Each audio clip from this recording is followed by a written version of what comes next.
pas comment trop présenter, du CSO, qui est donc cette école d'ostéopathie avec laquelle on a un accord maintenant depuis 2 ans, et qui propose à des étudiants motivés de s'occuper de ce qu'on peut faire en ostéopathie pour l'infertilité. Alors, ça fait 1 an qu'on connaît ces 2 jeunes gens, comme on en connaissait 2 l'année d'avant qui sont maintenant installés avec un cabinet et qui sont maintenant thérapeutes partenaires. Donc, en général, dès qu'ils ont leur diplôme, et c'est pour bientôt, dans quelques semaines, dans 3 mois, ils seront ensuite basculés dans nos thérapeutes et pourront recevoir les gens dans un cadre professionnel habituel. Pour l'instant, ils vous reçoivent pour 5 €.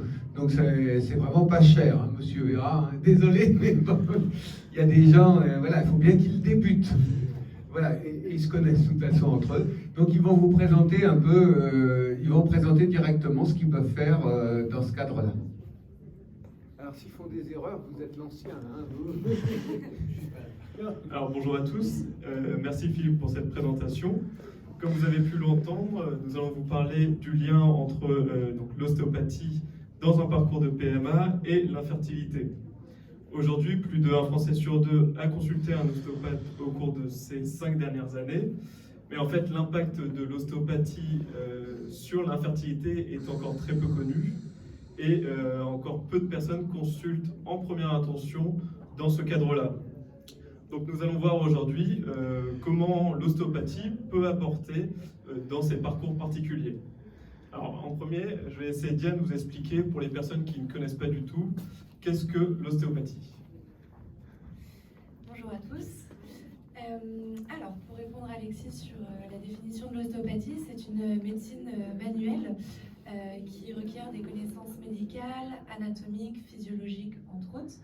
C'est une thérapie manuelle pour laquelle on va essayer de libérer les tensions, regagner de la mobilité et donc du coup pour harmoniser les désordres du corps humain qu'on peut subir durant notre vie.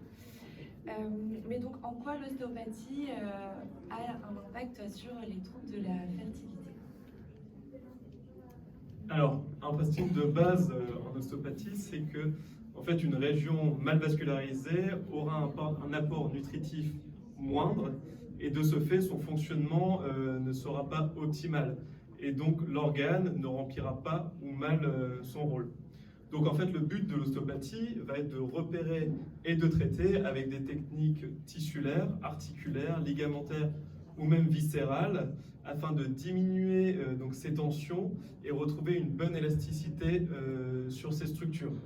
C'est-à-dire qu'en fait, anatomiquement, l'utérus est tendu et suspendu par tout un tas de ligaments, et que parfois une perte d'élasticité de ces ligaments vont modifier mécaniquement donc, les mouvements, sa direction en tractant plus d'un côté ou de l'autre, et donc va avoir un impact sur cette fonction qui se fera moins bien. Pour cela, dans notre pratique, en fait, notre but est de restaurer cette perte de mobilité afin d'avoir une action mécanique pour libérer les structures et possiblement donc améliorer cette fonction.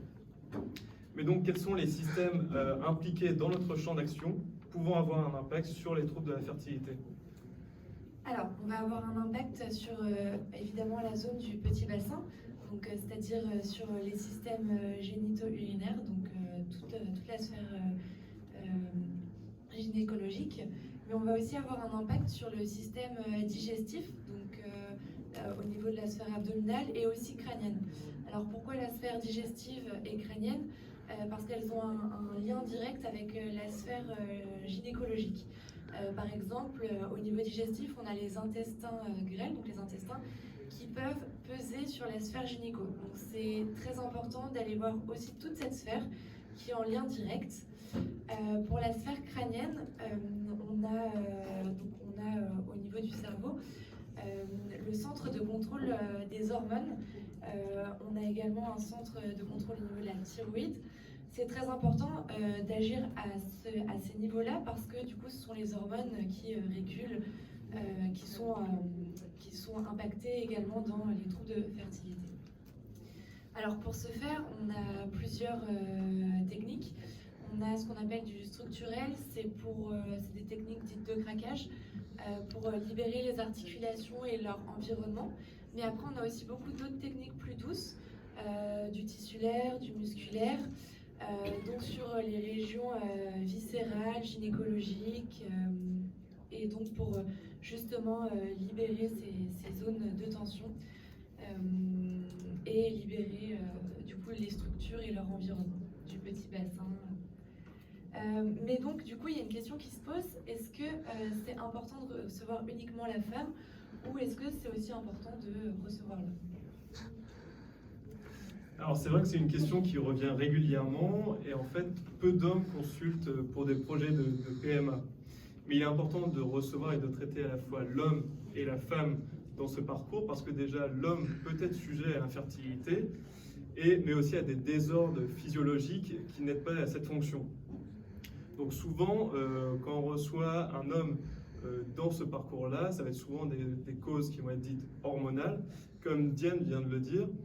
Nous, on va traiter surtout au niveau crânien, au niveau de la thyroïde, donc faire un travail sur un petit peu tout ça pour essayer de stimuler un petit peu donc, tout le côté hormonal.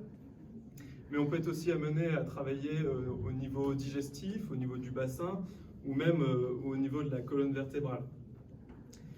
Une autre question qui revient souvent, c'est quel rôle nous avons à jouer dans l'accompagnement émotionnel au niveau du couple, de la femme et du couple en général.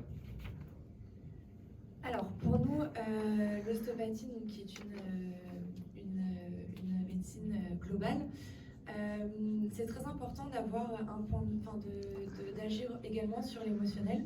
Alors évidemment, on ne va pas faire le travail d'un psychologue, mais pour nous, en tant qu'ostéopathe, c'est très important de comprendre l'aspect émotionnel pour pouvoir au mieux vous suivre et vous accompagner en fait tout au long de ce parcours de PMA.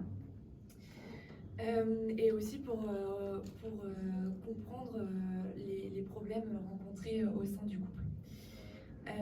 Et souvent aussi, on nous pose la question de combien de séances sont nécessaires pour obtenir des résultats. Alors, en premier, on définit si la consultation relève du champ de compétences de l'ostéopathie ou non. C'est pour cela que durant la première séance, un certain nombre de questions sont posées afin de comprendre le contexte global, s'il y a une pathologie, si l'infertilité a une cause réelle ou si elle est dite idiopathique, donc qui n'a pas de cause apparente.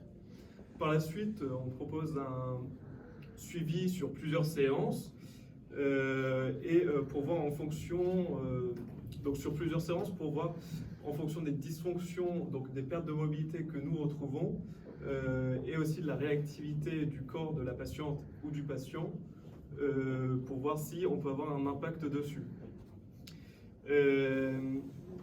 Donc le but premier est donc la procréation et donc il est difficile de parler de résultats à proprement dit au bout de une ou deux consultations, mais souvent dès la première séance on peut ressentir un relâchement, donc une détente tissulaire et un gain de mobilité, mais parfois il faudra 2 voire 3 séances pour observer ce gain.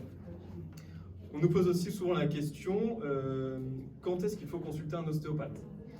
Donc, pour un désir de grossesse naturelle, ce qui est recommandé, ça va être d'effectuer une séance entre le 5e et le 10e jour du cycle, donc de la semaine qui suit les règles, parce que c'est le moment où il y a le moins d'échanges hormonal, et donc qui paraît le plus bénéfique pour la consultation en ostéopathie.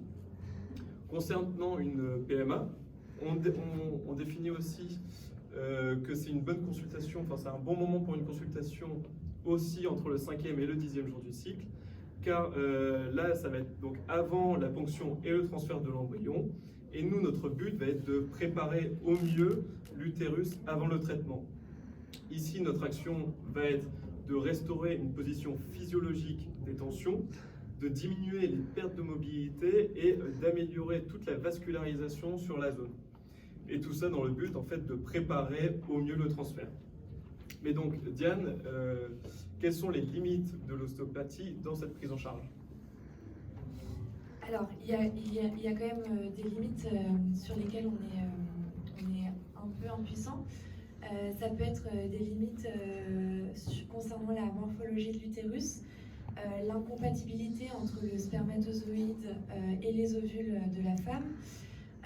Parfois, on a des sténoses tubaires, donc ce sont les trompes de l'utérus qui sont bouchées, entre guillemets.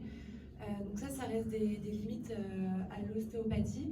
Et donc pour ce faire, c'est très important d'avoir une prise en charge pluridisciplinaire, donc avec d'autres disciplines et avoir d'autres approches afin de vous accompagner au mieux dans ce processus de PMA. Voilà, concernant les limites. Donc on reste à votre écoute en tout cas pour répondre à vos questions. Donc on sera en haut dans la salle. Peut-être parler du partenariat. Et justement, ouais, en relation avec on est deux étudiants du coup de la clinique du CSO à Nanterre. Et du coup, on reçoit régulièrement des femmes, notamment qui sont dans un processus de PMA, qu'on accompagne du coup à la clinique et qu'on traite. Et donc, on a laissé des petits prospectus avec l'adresse de la clinique si jamais vous êtes intéressés. Et puis, pour toute question, on sera juste en haut tout de suite. Voilà. En fait, les cliniques, les consultations à la clinique, elles se déroulent sous la supervision d'une personne qui est déjà diplômée depuis quelques années. Donc, il y a toute une série de questions, de tests, et après, on demande conseil à notre référent de la clinique pour avoir un axe spécialement pour la consultation. Donc tout est supervisé et donc oui, donc les séances sont à 5 € avec le partenariat, avec les partenariats de Cigognes de l'Espoir. Sinon les séances sont à 20 € normalement. C'est un tarif qui est peu cher parce que donc nous sommes encore étudiants et le but pour la clinique c'est d'avoir un maximum de patients pour pouvoir former au mieux tous les praticiens que nous sommes. Bien, merci à tous les deux. Donc vous pouvez aller rencontrer Diane et Alexis tout à l'heure, dans quelques minutes au premier étage.